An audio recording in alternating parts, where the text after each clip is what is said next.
البحر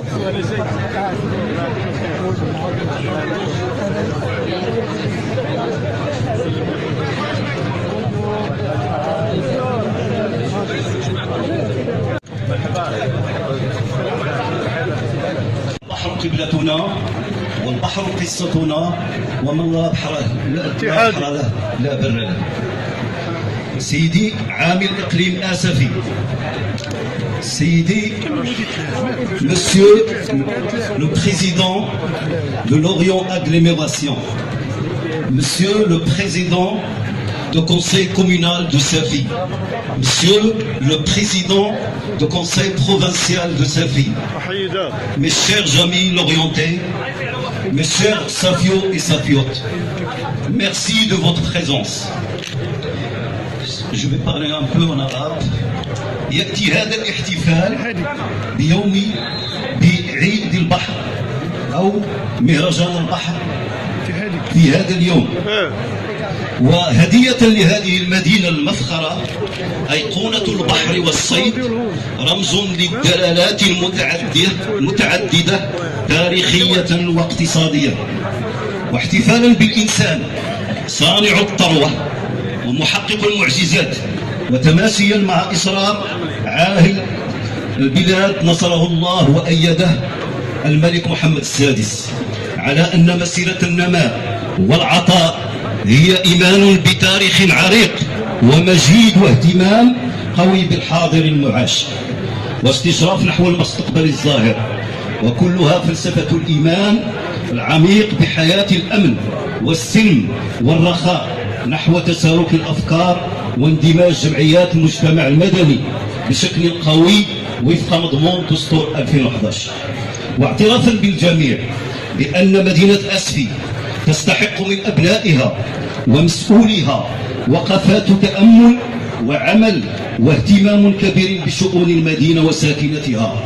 هدفنا من هذه الاحتفالات إبراز طاقات المدينة المادية ورأس مالها اللامادي لصناعة الثروة وحسن تثمين منتوجها المادي، واعتبارا قوي لموروثها التاريخي ومجالها البيئي لصنع الثروة وحسن تثمينها، خصوصا أننا نحن آمنين أن تبقى هذه التظاهرة احتفالا سنويا يشهد عنه التاريخ ويشكل علامة تميز لآسف البحر والصلصال والإنسان العامل الذكي.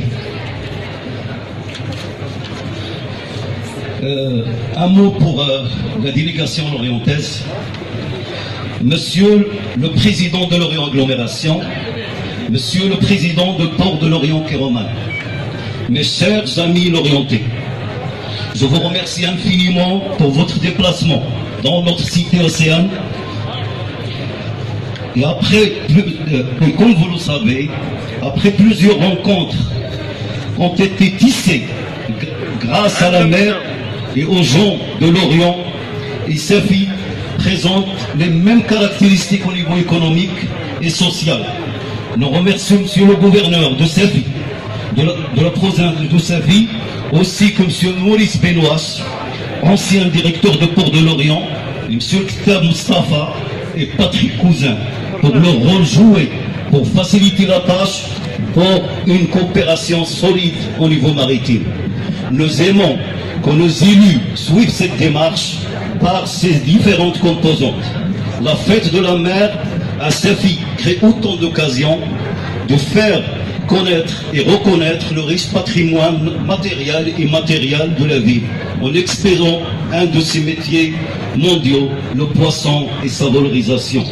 Ce rendez-vous semblable à Etekmer s'adresse aussi à la population safiote. Je vous remercie infiniment. Welcome. Vous êtes les bienvenus. Merci. Ici à Safi, que je découvre aujourd'hui pour la première fois en ce qui me concerne, pour cette belle fête. Merci Hassan pour tes propos. Si nous sommes là, c'est que déjà, ces dernières années, commençait à se bâtir un partenariat entre nos ports de pêche, qui s'approfondit, qui permet de travailler sur un certain nombre de thématiques halieutiques qui sont de première importance pour nous, à Lorient bien sûr, mais aussi ici à Safi, je le sais. Et en tout cas, cette occasion qui nous est donnée pour cette belle fête de la mer, ici, qui a lieu tous les ans à Safi, je suppose. Donc c'est une occasion évidemment d'approfondir nos relations. Donc je voudrais vous transmettre au nom de la ville de Lorient et de l'agglomération, de Lorient Agglomération, tous nos vœux d'amitié, et qui prennent du sens ici compte tenu de l'accueil qui nous est réservé et qui nous touche au cœur aussi, parce que nous sommes des hommes et des femmes aussi dans nos missions et dans nos responsabilités, nos compétences respectives. Ce dont je ne doute pas, c'est que ce qui a été semé ici depuis plusieurs années, pour ce qui me concerne, c'était à Agadir, c'était notre rencontre à ce moment-là, mais les liens étaient déjà tissés de longue date. C'est cela qu'il faut que nous approfondissions dans l'intérêt bien connu de nos deux villes, de nos deux territoires, de nos deux ports, et qu'au-delà de ça, on puisse approfondir sur d'autres thématiques qui peuvent aboutir à quelque chose de plus concret, parce qu'on est dans le concret, bien sûr, tout ça c'est pas uniquement de l'institutionnel, c'est du concret, et qu'avec le maire de Safi, bien sûr, nous puissions, entre nos deux villes qui ont beaucoup de similitudes, on a une région qui est à peu près l'équivalent de cette région ici, on a des activités qui sont multiples, très diversifiées. On peut trouver des points de partenariat au-delà de ce qui concerne proprement l'halieutique. C'est cela qu'il faut que nous approfondissions. Donc je verrai d'un très bon œil, effectivement, que nous puissions échanger avec tous nos collaborateurs et tous nos amis ici présents sur la construction d'un partenariat durable. Évidemment, c'est comme ça qu'on voit les choses, qu'il soit du gagnant-gagnant pour nos deux villes, nos deux territoires, et qui puissent bâtir et renforcer ces liens d'amitié. Parce que au-delà du professionnalisme, au-delà de l'économique, du culturel, il y a aussi l'humain. Et l'humain, c'est aussi les relations que l'on tisse avec tous nos amis et qui nous permettent d'inscrire dans la durée un travail approfondi. Merci à tous nos amis marocains qui sont là. Ce que vous faites aujourd'hui pour nous, c'est un grand honneur. Nous sommes très touchés. Voilà, donc c'est qu'avec un grand plaisir que je vais pouvoir découvrir la ville aujourd'hui et demain, et surtout participer à cette belle fête, qui est une fête de tradition, évidemment, mais aussi qui est une fête populaire majeure et qui est inscrite dans l'histoire. Et l'histoire, il faut toujours s'en souvenir, savoir d'où l'on vient, pouvoir cultiver, s'inscrire dans la modernité, dans l'innovation. Nous sommes là aussi pour échanger sur ces thématiques. Donc, vive Lorient, vive Safi, vive la France et vive le Maroc. Merci. الصلاة والسلام على النبي الكريم وآله وصحبه أجمعين. السيد عامل إقليم أسفي، السيد عمدة مدينة لوريون في فرنسا والوفد المرافق له، السيد رئيس المجلس الإقليمي بالنيابة والسيد نائب رئيس مجلس الجهة، الحضور الكريم، السلام عليكم ورحمة الله. السيد رئيس الغرفة، غرفة السيد البحري، حيت غرفة كبيرة مثلا كندوقوهاش فيها. مرحبا السيد رئيس الغرفة، معذرة على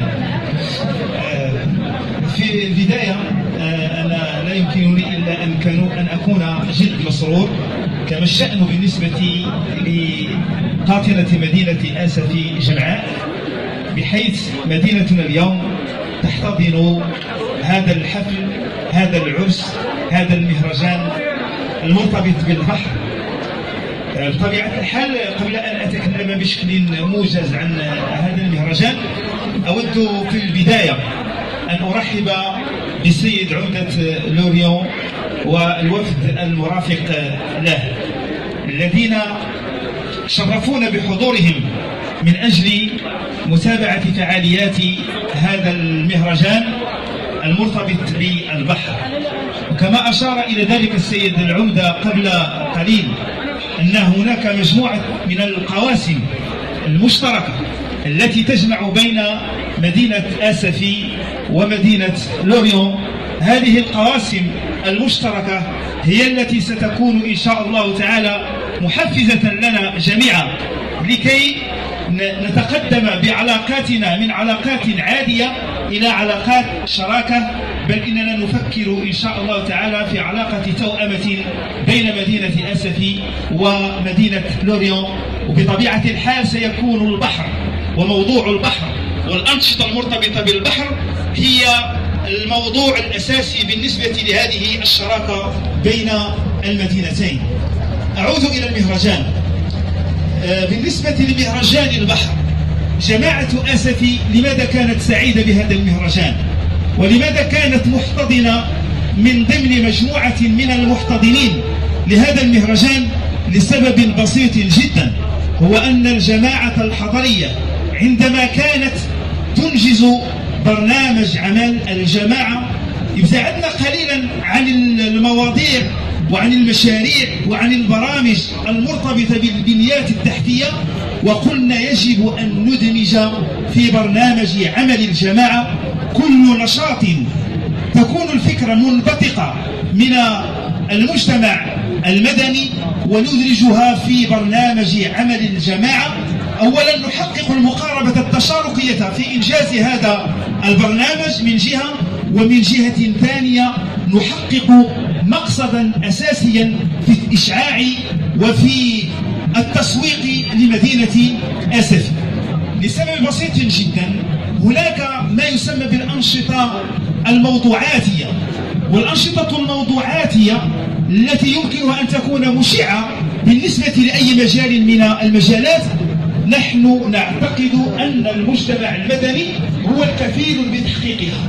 اللي كنشوفوا بعض الأنشطة، بعض المهرجانات الكبرى اللي كنتكلموا على مهرجان موغادو الصويرة بالنسبة للقناوة، ومهرجان الفنون الشعبية في مراكش الذي سيتم إحياؤه خلال هذه السنة. وعندما نتكلم عن أندلسيات تطوان وروحانيات فاس، المجتمع المدني هو الذي يقوم بهذه الأنشطة والبرامج الموضوعاتية والتي تكون مشعة وتستطيع أن تسوق للمجال وتستطيع أن يكون لها بعدا وطنيا، وبعد ذلك يمكن أن يكون لها بعد عالمي إن شاء الله تعالى.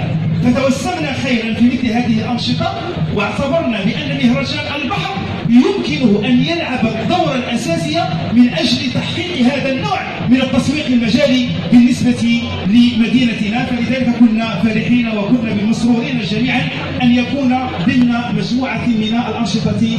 بطبيعة الحال هو نشاط خاص بالجمعية، ولكن نحن أدرجناه، وهناك فعاليات متعددة ومتنوعة دعمت هذا النشاط. فكنشكر جميع الإخوان الذين سهروا على إنجاحه. وأريد أن أتقدم بشكر خاص للسيد عامل إقليم آسفي على الجهد الجهيد الذي قام به من أجل أننا ننتقل من النسخة الأولى ديال السنة ما قبل الماضية، التي كانت رغم أنها كانت تجربة أولى وكانت كانت البداية وكانت الانطلاقة وكانت الظروف غير مواتية لأنها ظروف صيف 2016، لكن اليوم نجد أن هذا المهرجان يتم إخراجه بهذه الحلة الرائعة الراقية السامية التي ستكون إن شاء الله تعالى قيمة مضافة بالنسبة لمدينة آسفي من أجل إشعاعها، من أجل انطلاقتها، من أجل إعطائها، من أجل إنتاجها. والسلام عليكم ورحمة الله تعالى وبركاته. Nos chers invités lorientais, au nom de tous les professionnels de la pêche maritime, je vous souhaite la bienvenue. C'est un honneur, nous, dans la tradition marocaine, quand on dit une fête, et nos invités dans une fête, c'est des invités d'honneur.